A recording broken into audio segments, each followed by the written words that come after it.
A day of my life as a 6 years old full-time creator child.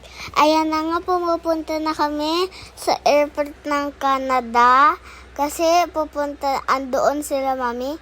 Yan na, nag-drive na si Papa. So, 10 hours siya nag-drive. So, 1 hour na yan. Tapos, mga 9 hours pa. Tapos, umulan na nga at ang tagal. Mga 1 hour pa ata yan. Kasabay nung nag-drive si Papa yung pinakita ni Mami. So, malapit na ay ewan ko kung yan. Gabi na nga. Pupunta sila kay bahay nila tita ko. Pangalan na lang natin siyang May. Siya si Tita May. Siya yung kasabay ko.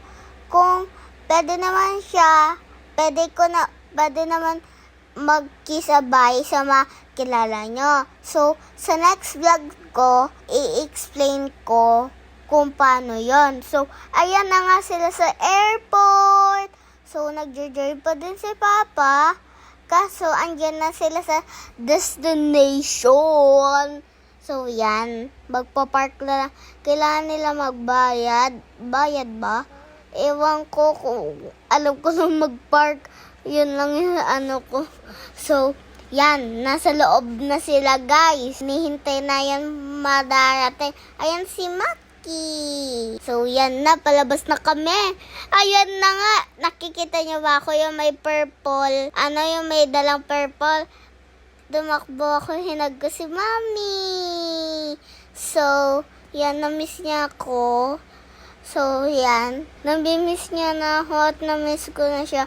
1 year and 2 months ako iniwan ni Mami sa Pilipinas.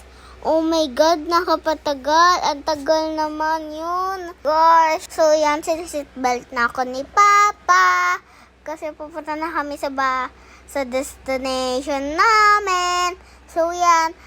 Bye guys. And my next vlog.